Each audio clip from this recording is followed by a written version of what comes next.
Hello friends, hey, it's David with Philippine American Couple. Do me a favor, give us a thumbs up, like, subscribe, and hit that alert bell for all of our upcoming videos and topics. So this is just another of our weekly updates, and this week's been kind of a bummer of a week. Not a good week at all. Some really bad news for us, or sad news for us. So it's been kind of a tough week.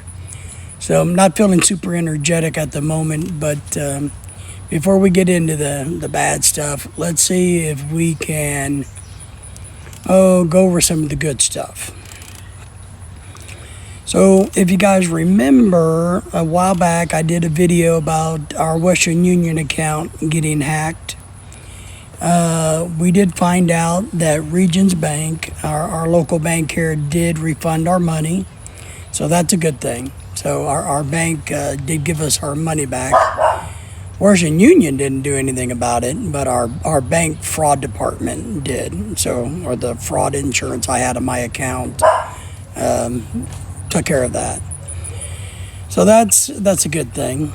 Let's see. In the news, if you guys haven't seen this, as of right now, we're in late July.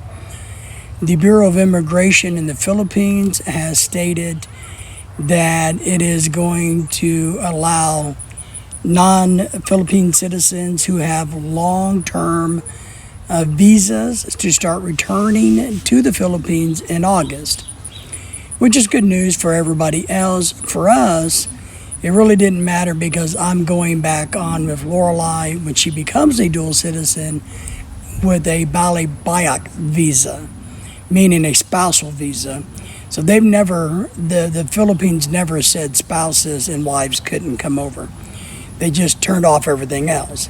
So tourist visas are still not allowed. They're not accepting tourist visas, and they are turning people around at the airports for that. But if you have a long-term visa, such as like a retired military visa, dignitaries, certain corporations, things like that, they are letting non-Filipinos or non-Philippine citizens in.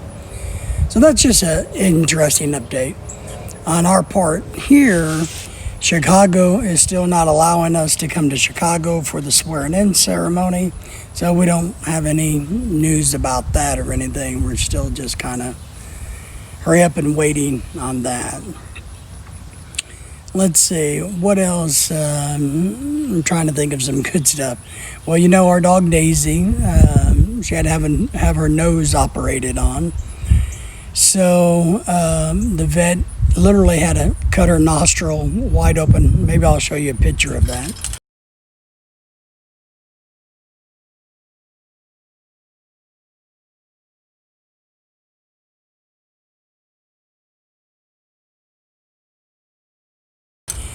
Had to cut her nose wide open, and he did dig out like a little twig, because what'd been happening for the last month or so, her nose would swell, her nostril would swell up, and then the vet popped it one time and a bunch of yucky stuff came out. I did it one time, yucky stuff came out.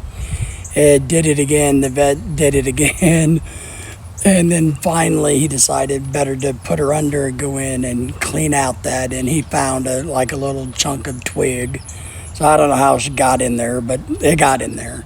But she seems to be doing great, no issues from that, happy as a camper.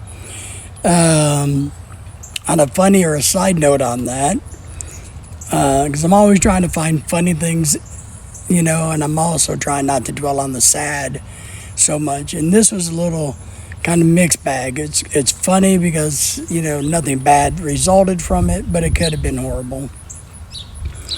Our vet gave us 21-day supply of antibiotics for Daisy, and she was almost through all of that.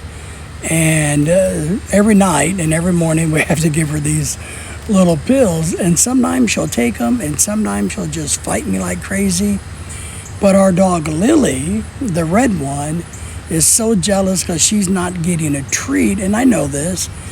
And so yesterday, Lily decided, because I keep the little medicine bottle on my end table, Lily decided maybe it was time for her to get her treat, and she ate 10 of them. So we had to go to the vet today and get some more antibiotics for Daisy to finish her course. And the vet said there's really no harm for Lily. And the really funny thing was yesterday, Lily started acting all kinds of excited and happy and making all kinds of noise. And so we figured something was up. We just didn't know what it was. And then come to find out, she decided to eat up Daisy's pills. So that's kind of a funny that it turned out good. Hopefully, since it wasn't a narcotic or a poisonous drug, and we got really lucky there. So that's kind of a good thing.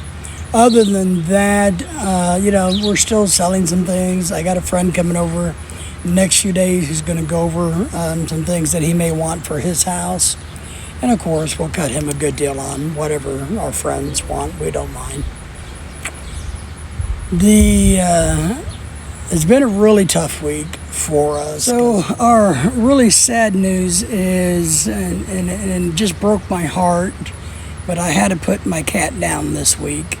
I know you guys probably haven't seen her very much on YouTube. There is one video of her out there where she beats up the dogs. But I had the cat she was 8 years old. I got her when she was a kitten. And a lot of people have always asked me, why in the world would you name a cat Fungus? Well, back when I got her those years, I was actually at one time a mold expert. I specialized in the remediation of mold. Indoor air quality was one of my expertise fields when I was teaching. And when I got the cat, at the time in the mold world, there was a little saying, the fungus that lives among us. And when I got the cat, I went, no, this is going to be the cat that lives among us. So I called her Fungus. Fungus, the cat that lived among us. And she, at one point last year, weighed about 18 pounds. So this cat was a big cat. You think our wiener dogs are big for small animals, but no. But, I don't know, maybe a month to 6 weeks ago, I noticed a mass, which I assumed was a tumor, on her face. And so it started growing pretty good. I got her into a cat specialist. And the cat doc, the vet, was like, yeah, it's definitely a tumor. We don't know if it's cancer or not, but it's a tumor. So it's right on her face and her jaw. We might be able to remove it and find out if it is cancer or not. We may be able to just remove it, but there may be damage to her face and her bone and her jaw. And if all that was going to happen, then they wouldn't wake her up off the table from surgery. So it gave us a lot to think about. So brought her home because we couldn't schedule it right away anyway. And she just really went downhill. She was lethargic, unresponsive a lot, didn't get out of her little area much. So the other day I went in and checked on her. I checked on her all the time, but I went in and she was laying in her spot, just non-responsive. So I talked to Lorelei, and we were both upset about it. So I called the vet, and they got her in immediately. They ran a whole bunch of tests. Her kidneys and her liver had shut down. Her potassium's level for some reason was sky high. Their only suggestion to save her was that we might be able to put her into PET ICU and run fluids continuously for 5 or 6 days. But the odds of her surviving wasn't very good, even if we did all of that. So I made the hard choice of going ahead and putting her down, and that was a real bummer for both of us. Not a happy couple days at this house, I can tell you. Because I know that everybody's going to say it's for the best. You got to think of the animal, But it still sucks. Here's and this my personality is the type that look. I'm a big believer that people should be allowed to die how they want. That I love hospice programs. If you tell me as another human, hey, I'm ready to die, let me die, I'm more than happy to let you die because I think that's your right. But when animals can't tell you how they feel, what they're thinking, what their wishes are, I think it makes it harder. At least it does for me. If you want to judge me for that, I don't really care. Whatever. But I think it's easier for me to let humans die than it is for me to let animals die. Just because they have no real voice, and humans, a lot of times can express their wishes and concerns. But that was our really bad week. We did have a few good things, but for the most part, it kind of really stank. I did a video about a kayak park in Siloam Springs, Arkansas, where I was the only one out of thousands of people wearing a face mask.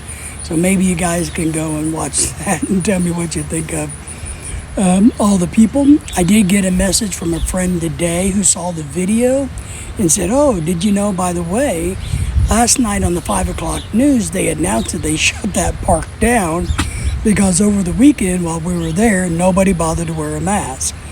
So that was kind of surreal. But that one's called, Kayak Park with the Filipinas. So I'll put the link up to that. You guys can go watch that if you want.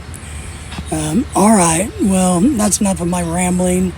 Hey, I really hope that you guys are doing well, that you're taking care of your business, that you're taking care of yourselves, that everything that you're able to manage through this pandemic, because I promise you, there is that light at the end of the tunnel. We don't know when that's going to happen, but I just really feel that if we hang on and we don't panic and we don't cause more damage to others, that life may not be what it was before the pandemic, but it's going to be just as good or better. So we're all going to be all right.